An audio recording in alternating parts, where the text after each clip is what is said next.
자가 가야 할 길, 이런 제목으로 우리 몇 주에 걸쳐서 잠언 10장 말씀을 쭉 살펴보도록 하겠습니다.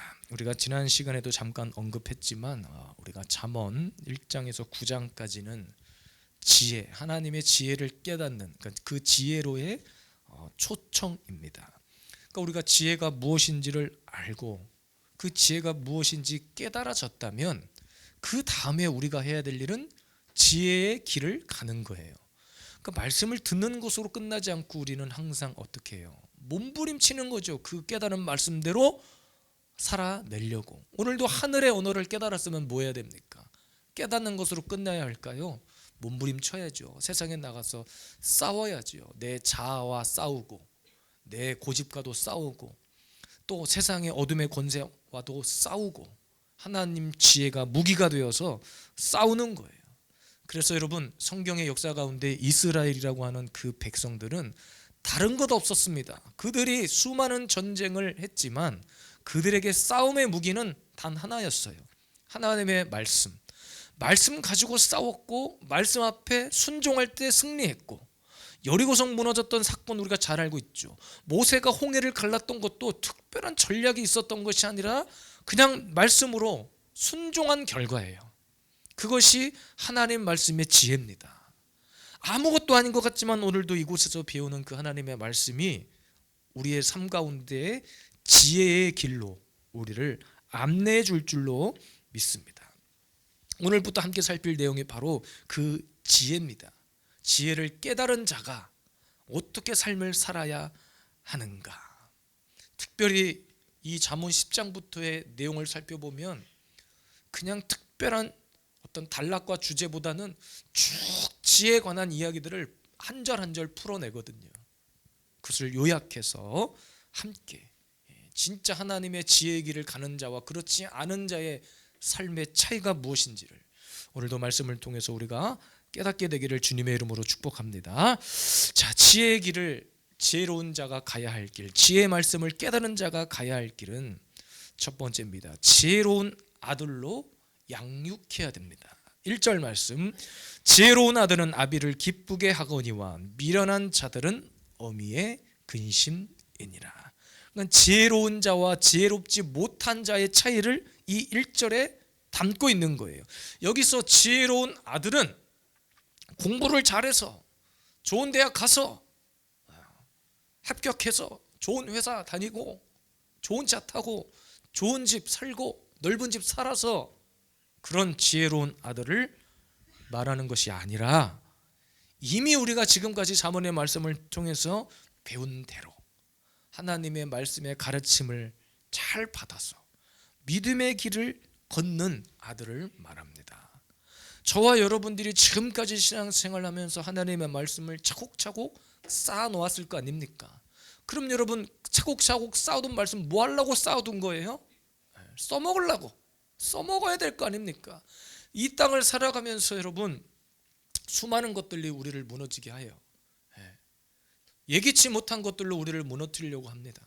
그때마다 우리를 다시 일으켜 세우는 것은 하나님의 말씀이에요. 그래서 오늘 이 우리 자녀들도 마찬가지입니다. 공부 잘하는 아이로 키우면 좋죠. 물론 기분 좋습니다.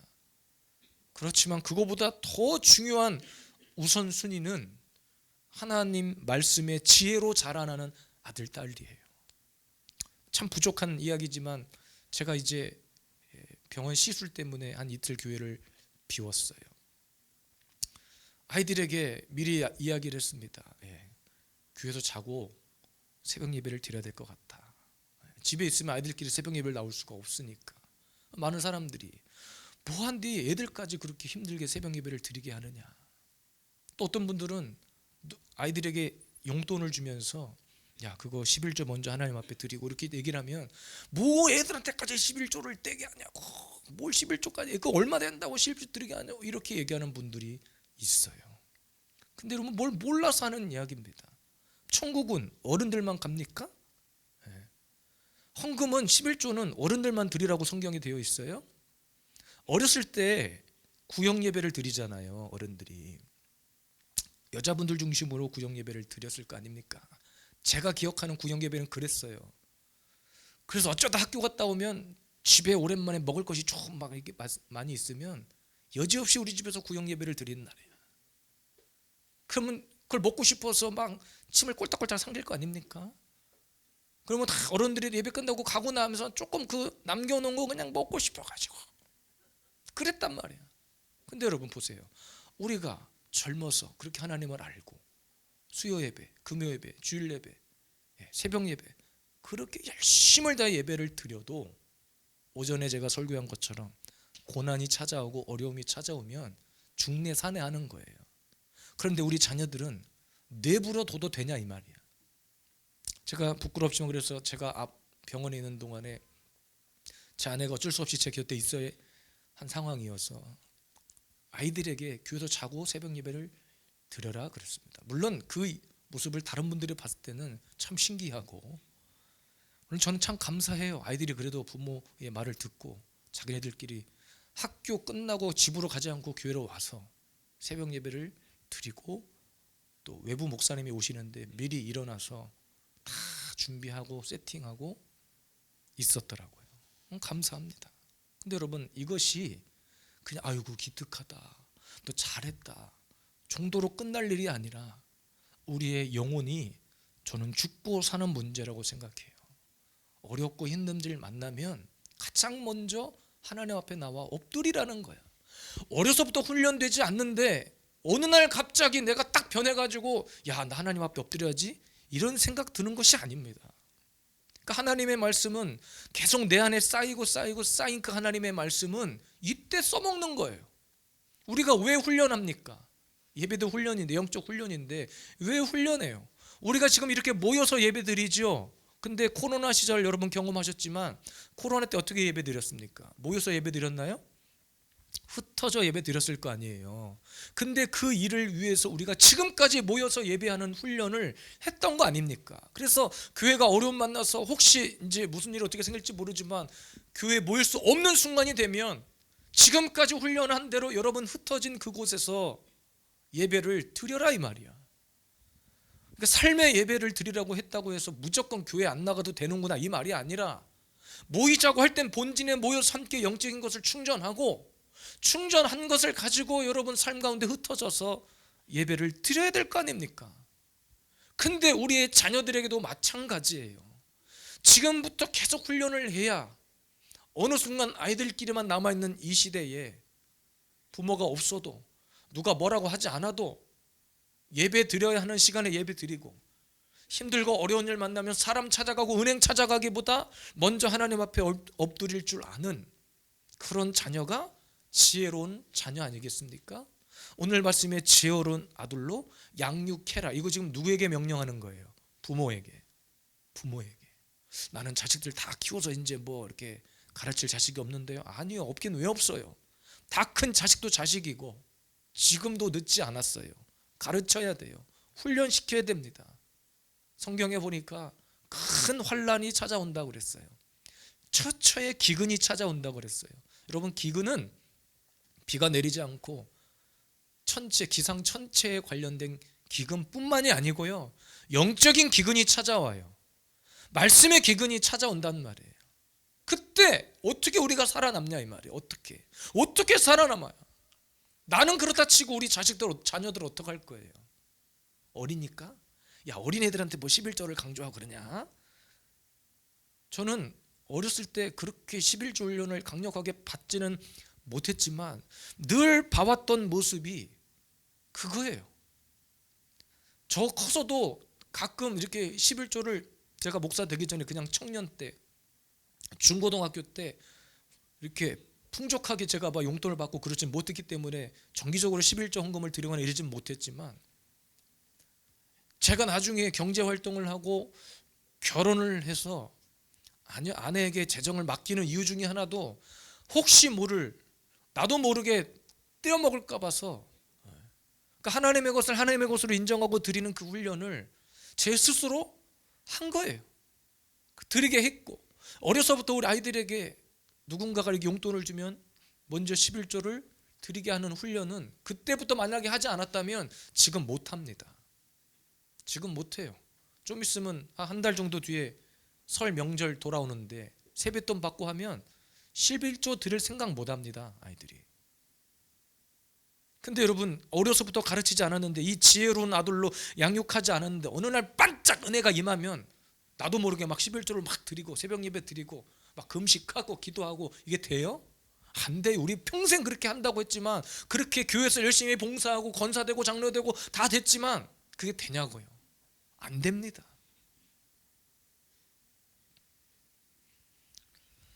공부 잘하는 아이로 가르치는 것이 아니라 하나님의 지혜로 가르치는 자녀들.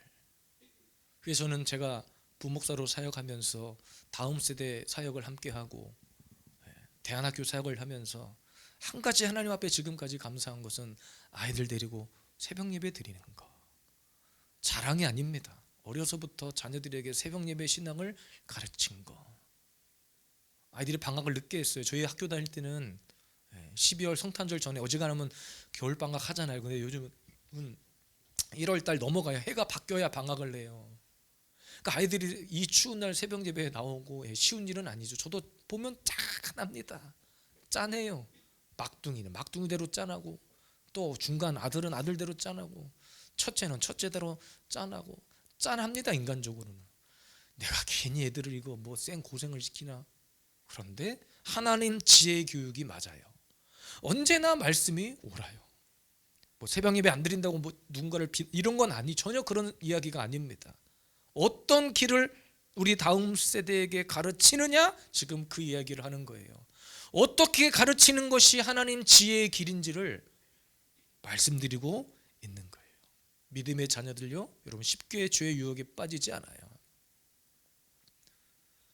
며칠 전에 제 아들이 와서 이야기를 해요. 몇 주 전에 이야기를 했지만 한 번 더 이야기를 한 거예요. 방학식 날 친구들하고 1박 2일로 놀러 가고 싶다는 거예요. 얼마나 놀러 가고 싶겠어요. 방학만 기다렸는데. 근데 그날이 금요일이에요. 금요일 날 뭐 있어요? 금요 예배가 있어. 안 될 것 같다. 안 될 것 같아. 그랬더니 왜 안 되냐고요. 막 보내달라고. 그러지 않고 네.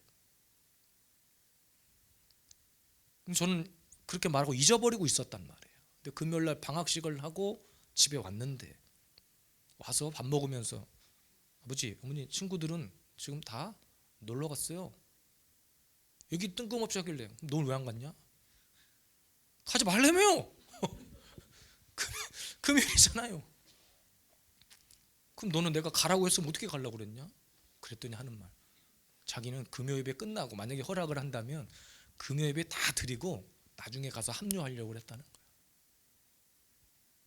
안 갔어요. 안 가고 같이 예배 드리고 왔습니다.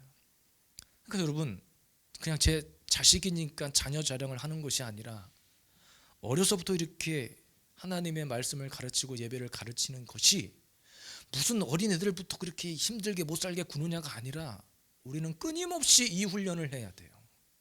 이렇게 훈련을 받아도 조금만 상황이 어려워지면 우리는 원망하고 불평하고 궁시렁거리면서 살잖아요. 하나님의 나라가 임박했는데 결국 마지막에는 믿음 싸움이라고 그랬죠. 믿음이 이기는 거예요. 믿음 있는 자가 승리하는 거예요. 예배의 가치를 끝까지 붙드는 자가 승리하는 거예요. 내일부터 집중 기도회를 현수막까지 붙여놓고 2주 전, 3주 전부터 광고를 해도 안 나올 분들은 안 나오는 거고, 나오실 분들은 그냥 만살 제쳐놓고 나올 수도 있고, 저는 못 나오시는 분들을 비난하고 뭐 욕하 전혀 그러지 않습니다. 못 나오시는 대로 또 계신 곳에서 다 기도하는 줄 알아요. 그러니까 여러분, 한 주간 집중 기도하자고 만든 기도회입니다. 그러니까 못 나오시더라도 여러분 그 시간에 여러분이 계신 그곳에서 말 그대로 집중해서 우리 한번 기도했으면 좋겠어요. 그래야 하나님의 지혜를 깨닫고 자녀들을 바른 믿음의 길로, 우리의 후손들을, 다음 세대들을 그렇게 이끌어가는 지혜로운 부모가 되시기를, 그런 지혜로운 자의 길을 갈 수 있는 저와 여러분들이 되시기를 주님의 이름으로 축복합니다. 두 번째입니다. 지혜로운 자가 가야 할 길은 불의한 재물 대신 공의를 쫓아가는 길입니다. 2절 말씀, 불의의 재물은 무익하여도 공의는 죽음에서 건지느니라 그랬습니다. 그러니까 여러분, 돈 대신에 뭘 쫓으라는 거예요? 말씀. 돈 대신에 하나님 지혜를 붙들라는 거예요. 여기서 불의의 재물은 하나님이 주신 것이 아니라는 거예요. 누가 막 들어오고 있어요. 빨리 들어와주세요. 들어오세요. 앉으세요. 잘 왔어요. 깜짝 놀랐네. 막 시커먼 옷을 입고 들어가지고 깜짝 놀랐어요. 그래서 이동훈 목사님 계속 전화를 하셨나 봐요. 우리 예배 시간인데 계속 아까 전화가 와가지고 제가 일부러 전화를 받는 걸로 이렇게 틀어놨어요. 그러면 찬양 소리가 들리면 끊으실 줄 알았더니 계속 전화를 하시는 거예요. 그 전화를 안 받았어요. 그 자녀들 데려다 주려고 아마 전화를 하신 것 같아. 자, 불의한 재물은 하나님이 주신 것이 아닌 것이죠. 내 욕심에 의해서, 내 욕심 따라서 취한 잘못된, 그러니까 흔한 말로 수단과 방법을 가리지 않고 취한 것을 말합니다. 그런데 오늘 중요한 사실은 이러한 재물이 뭐하다 그랬습니까? 무익하다. 2절 말씀, 불의의 재물은 무익하여도. 여기서 무익이란 말은 딱 나중에 결산을 해보면 아무것도 없다는 거예요. 처음에는 많아 보였는데 나중에 결산해보고 나니까 빈 털털이라는 거예요. 이런 돈 남아있지도 않고 남아있다 한들 아무 의미가 없다는 것을 이야기합니다. 여러분, 우리 자녀들에게 하나님의 지혜의 길을 가르치는 데 있어서 돈 잘 버는 길, 출세하는 길을 가르치길 원하세요? 아니면 조금 더디 가더라도 맞는 길, 하나님의 뜻에 합당한 길을 가는 그 길을 가르치길 원하세요? 오늘 이렇게 말씀교회 자녀들이 왔는데 아까 제가 광고했죠? 찬양 연습하러 온다고. 지금 이 시간에 자녀들이 뭐가 여기 오면 유익이 있다고 오겠어요? 얼마든지 친구들하고 만나서 놀고 쉬고 할 수 있지만 뭐 한다고 오겠어요? 안 가면 혼나니까 오겠어요? 아닙니다. 저들도 아는 거예요. 우리 자녀들이 아는 거예요. 어린 아이들도 알아요. 이 길이 하나님의 지혜의 길이라는 것을. 근데 어른 세대인 저희들만 기분 좋을 때는 하나님 찾다가 조금만 불편하고 어려운 일 생기면 원망하고 불평한단 말이에요. 우리 자녀들에게 돈 잘 버는 길 있으면 저 좀 알려주세요. 어떻게 하면 돈을 잘 버는 길인지 저도 좀 벌고 싶네요. 어떤 길을 가르치겠냔 말이에요. 우리 아들이, 미안해요, 자꾸 아들 얘기해서. 아들이 2명인데 제가 어떤 아들이라고 말을 안 하는데 자꾸 자기에게 찔림이 오는 것 같아요. 제 아들이 어느 날 돈을 모으고 싶대. 뭐하라? 돈을 줘야 모으죠. 이러는 거예요. 줄 돈이 없다. 알았어, 뭐하라. 그 제가 방법을 하나 알려줬어요. 야, 10,000원이 생기면 일단 5,000원 제껴놓고 5,000원 가지고 살 생각을 해라. 애가 참 단순 무식한 건 욕이 아니라 순진하다는 얘기를 하는 거예요. 이렇게 얘기를 해줬더니 돈이 분명히 누가 막 어느 분이 용돈 주고 막 했대. 근데 한 이틀 지났는데 아버지 너 10,000원만요 그러는 거예요. 아니 너 엊그저께 누가 용돈 줬다며 벌써 다 썼냐 했더니 다 저금했는데요. 돈을 누가 주면 이만큼을 저금하고 이만큼 무조건 저금하고 나머지 것으로 사는 연습을 좀 해봐라 그랬더니 돈만 생기면 다 쟁여놓는 거예요. 그리고 그 다음날 돼서 아버지 돈 없어요. 돈 주세요. 그러는 거예요. 나중에 물어보니까 야 이렇게 돈을 써야지 했더니 아니 아버지가 저금하래매요. 이렇게 돈을 쓰는 거예요. 그러니까 제가 한편으로 생각하기로는 그런 생각을 했어요. 야 돈을 모으려면 저렇게 하면 모을 수는 있겠다. 돈이 생기면 일단 제껴놓고 나 돈 없는데요? 배째라고. 그럼 누군가 또 부족한 것을 채워줄 수는 있겠구나. 이런 생각을 했습니다. 여러분 무슨 얘기를 드리고 싶냐면 돈을 지키려고 우리는 사는 사람들이 아니에요. 돈을 모으려고 사는 사람들이 아니에요. 여러분, 돈을 지키려다 보면 형제와도 원수 되는 거예요. 부모와 자식 간에도 원수 되는 거예요. 돈 지키려고 하다 보면. 하나님이 주신 것을 우리가 믿음 안에서 어떻게 흘려보내는가. 이번 겨울 수련회 때 제가 목사님들에게 제안을 했어요. 뭘 제안을 했느냐, 제가 아는 후배 중에 아마 우리 교회도 온 적이 있어요. 한 2번 정도 온 적이 있는데, 우리 아이들, 다음 세대 자녀들에게 성경적인 물질관에 대해서 조금 특강을 해줄 수 있는 후배가 있는데 특강 강사로 모셨으면 좋겠다.